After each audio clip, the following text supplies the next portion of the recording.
Capítulo 7. Recortado do Telegraph Hafra, de 8 de agosto, a incluso no Diário de Minamurey, de um correspondente. Uma das maiores e mais violentas tempestades de que se tem memória aqui, com resultados estranhos e sui generis. Na noite de sábado, o tempo estava bom. Grupos de pessoas passeavam no bosque de Mugrava, Baía de Robin Hood, Rigmill, Hunsvik, Saitez e diversos outros lugares das vizinhanças de Fitch. Os vapores Emma e Nelson realizaram excursões pelo litoral e a cidade de Fitch estava muito movimentada. O crepúsculo foi muito bonito. Um velho marinheiro, que há mais de meio século observa os sinais do tempo no Rochedo de Leste, previu, com segurança, uma tempestade. O vento abrandou inteiramente durante a noite e, à meia-noite houve uma calmaria absoluta, calor intenso e o mormaço que fazem as pessoas sensíveis prever a aproximação de tempestade. Havia poucas luzes à vista no mar, pois mesmo os vapores costeiros que, em geral, navegam muito perto da costa, tinham ganho o mar alto e poucos barcos de pesca estavam à vista. As únicas velas visíveis eram de uma escuna estrangeira que parecia ir para o oeste. A imprudência ou ignorância de seus oficiais deu motivo a muito comentário e procurou-se fazer-lhe sinal no sentido de reduzir as velas, em face do perigo. Pouco antes de 10 horas, a atmosfera se tornou opressiva e reinou um silêncio tão completo que se podia ouvir o latir de um cão na cidade. Pouco antes de meia-noite, veio um ruído estranho do mar e um uivo encheu o ar. De repente, sem advertência, a tempestade se desencadeou. As ondas ergueram-se furiosamente. Súbito, a escuna apareceu iluminada pela luz do farol. Um grito de angústia irrompeu de todos os lábios, mesmo dos homens mais fortes e habituados com as surpresas marítimas. "Não escapa!" gritaram. "Vai se arrebentar de encontro aos rochedos." Erguida por uma onda gigantesca, a escuna foi projetada no porto. Parecia um milagre. A luz do farol a acompanhou e um arrepio percorreu todos que a contemplavam, pois, amarrado ao leme, havia um cadáver. Nenhum outro vulto era divisado na coberta. Arrastado pelas ondas, o navio encalhou na praia. E o mais estranho de tudo foi que, logo que o navio encalhou, um cão enorme pulou da proa, caiu na areia e saiu correndo, como uma flecha, em direção ao cemitério da igreja, onde desapareceu. O guarda costeiro que estava de serviço na zona oriental do porto foi o primeiro a subir ao navio. Embora estivesse um pouco longe, também me dirigi logo para lá. Quando cheguei, já havia grande multidão, que a polícia e a guarda costeira tratavam de impedir entrasse na escuna. Por cortesia das autoridades, pude entrar, na qualidade de jornalista. O que se via era inacreditável. O homem estava com as mãos amarradas na roda do leme.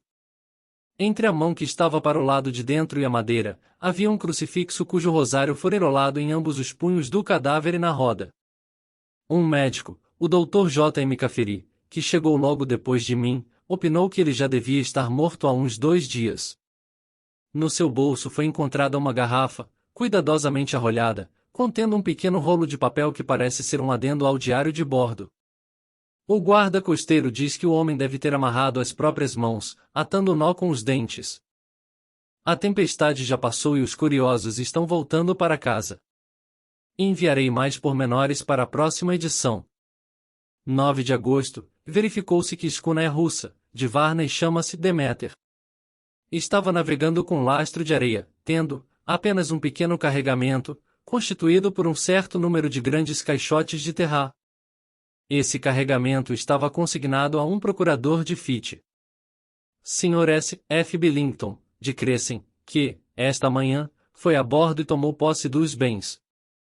Também o cônsul tomou posse formal do barco e pagou os impostos devidos.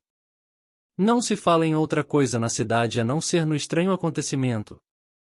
O destino do cão tem despertado grande interesse. Alguns membros da Sociedade Protetora dos Animais o procuraram, em vão. Para desapontamento geral, ele parece ter desaparecido inteiramente da cidade. Talvez, amedrontado, tenha se refugiado nos brejos, onde ainda se encontre.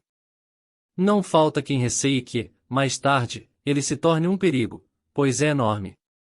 Hoje cedo, um cão muito grande, mestiço de mastim, pertencente a um carvoeiro de perto do cais, foi encontrado morto, com o pescoço estraçalhado, mostrando que lutou ferozmente.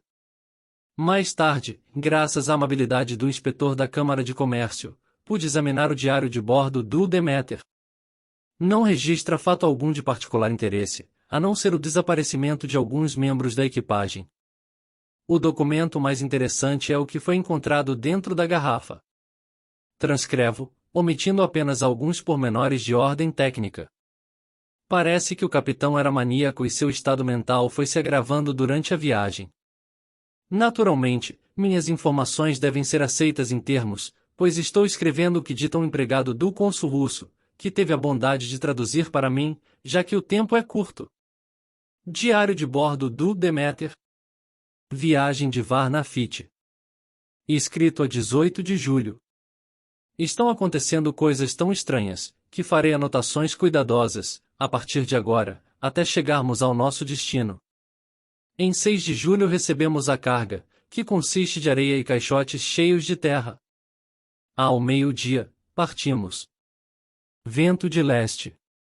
Tripulação, em 5 marinheiros, 2 pilotos, o cozinheiro e eu próprio, a capitão. Em 11 de julho, entramos no Bósforo ao amanhecer. Inspetores aduaneiros turcos vieram a bordo. Tudo em ordem. Partimos às 4 da tarde. Em 12 de julho, atravessamos os Dardanelos. Mais inspetores alfandegários. Atravessamos o arquipélago à noite. Em 13 de julho, passamos pelo Cabo de Matapari. A tripulação mostra-se insatisfeita com alguma coisa. Parece amedrontada, mas não revelaram o motivo. A 14 de julho, fiquei preocupado com a tripulação. Todos os marinheiros eram homens corajosos, que já tinham viajado comigo antes. O imediato não pôde saber o que havia, os marinheiros apenas lhe disseram que havia alguma coisa e se persignaram. O imediato perdeu a calma com um deles e agrediu, esperava barulho, mas tudo terminou bem. A 16 de julho, o imediato me comunicou que um dos homens, Petrovski, desapareceu. É incompreensível. A 17 de julho, ontem, um dos homens, Olagren, procurou-me e me avisou que acha que existe um estranho a bordo.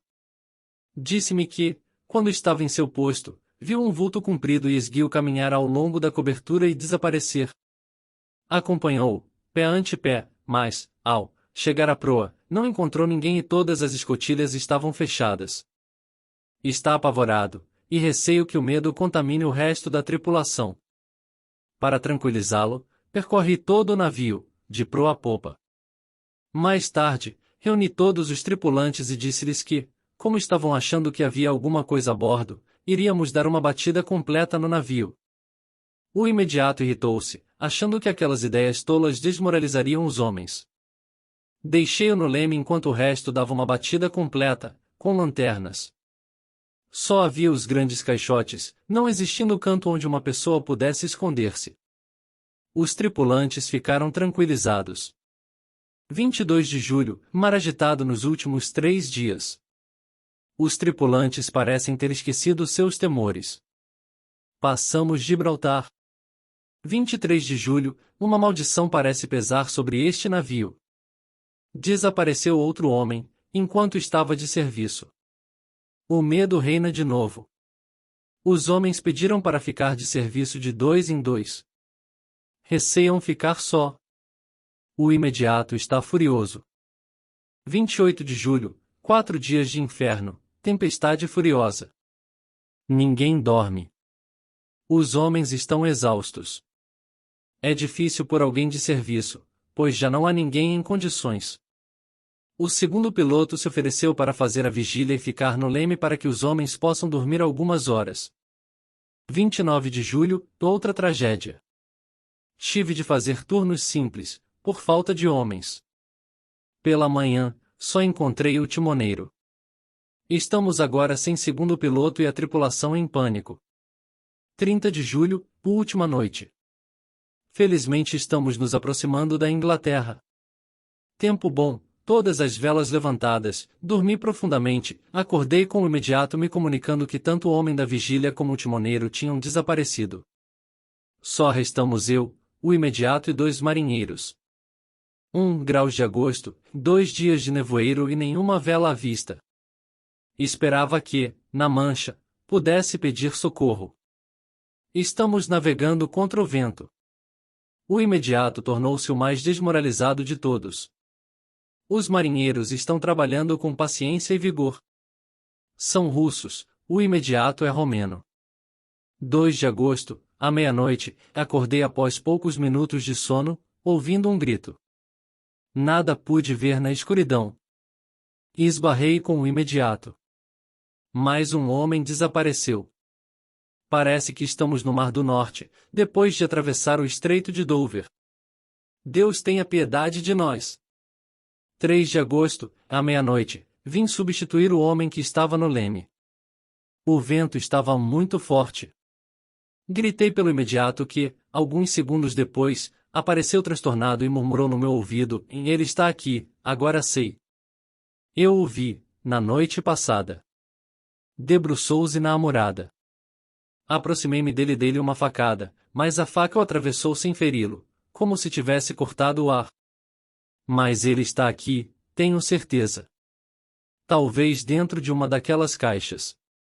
Vou abrir uma por uma. Fique no leme. E afastou-se, com o dedo nos lábios. Pouco depois, avistei-o subindo para a coberta, carregando uma caixa de ferramentas e uma lanterna. Deve ter enlouquecido. Não adianta contrariá-lo. Assim, deixei-me ficar aqui e escrevo estas notas. Apenas me resta ter fé em Deus e esperar que o nevoeiro passe. Se conseguir chegar a qualquer porto com esse vento, arriarei as velas e farei sinal pedindo socorro. De repente, ouvi um grito horrível e o imediato apareceu correndo, tendo no posto uma expressão de pavor. Salve-me! É melhor vir também, capitão, antes que seja demasiado tarde. Ele está aqui. Agora, conheço o segredo. O mar me salvará dele. E, antes que eu pudesse dizer uma palavra, precipitou-se no mar. Creio que agora também sei o segredo.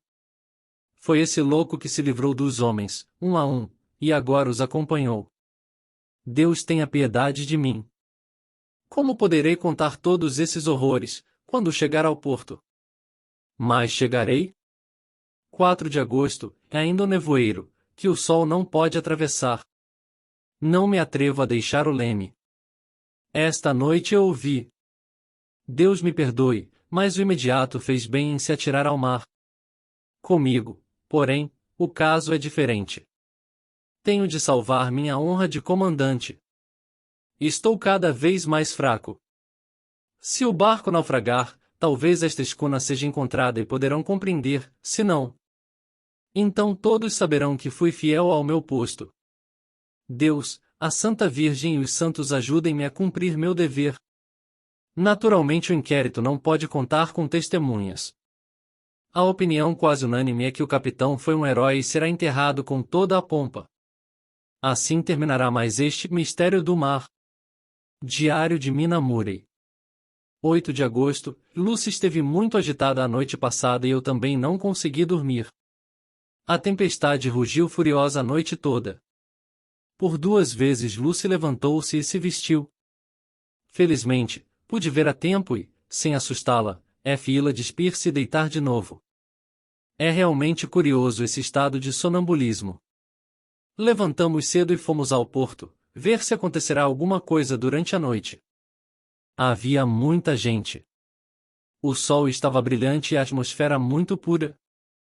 Sinto-me realmente feliz lembrando-me que Jonathan não estava ontem no mar, mas em terra. Mas estará ele em terra ou no mar? Onde estará e como? Se eu soubesse o que fazer. 10 de agosto, o enterro do desventurado capitão foi emocionante. Marinheiros carregaram o féretro e uma enorme multidão o acompanhou. Eu e Lucy havíamos chegado antes ao cemitério, que é o nosso passeio favorito. Depois, chegou o enterro. Lucy está visivelmente abatida. Naturalmente as noites de sonambulismo a deprimem. Além disso, soubemos, também, da morte do nosso amigo, o velho marinheiro quase centenário. Seu corpo foi encontrado, hoje de manhã, no banco onde costumamos sentar, com o pescoço quebrado. Segundo disseram e de acordo com o médico, ele tinha caído, tomado por intenso terror e a expressão de pavor estampada em seu rosto fez, segundo dizem, os que o viram estremecer. Coitado! Tínhamos tomado amizade por ele. Lúcia é muito sensível e agora mesmo um pequeno acidente concorreu para deixá-la nervosa. Um dos marinheiros compareceu ao enterro acompanhado por um cão muito manso, que o acompanha sempre. Durante o enterro, o cão não ficou junto do seu dono, mas alguns passos afastado, uivando sem parar. O marinheiro chamou, a princípio com bons modos, depois furioso, mas o animal não atendeu, nem parou de uivar e ladrar. O marinheiro, afinal, perdeu a paciência, agarrou o pobre animal e atirou-o de encontro ao túmulo. Logo que bateu na pedra, o cão se acalmou, mas começou a tremer muito e não tentou fugir. Lucy ficou com muita pena dele. Receio que, com sua extrema sensibilidade, sonhe esta noite com o incidente. Acho que o melhor é dar um longo passeio até os rochedos da Baía de Robin, pois, quando ela está mais fatigada não é atacada pelas crises de sonambulismo.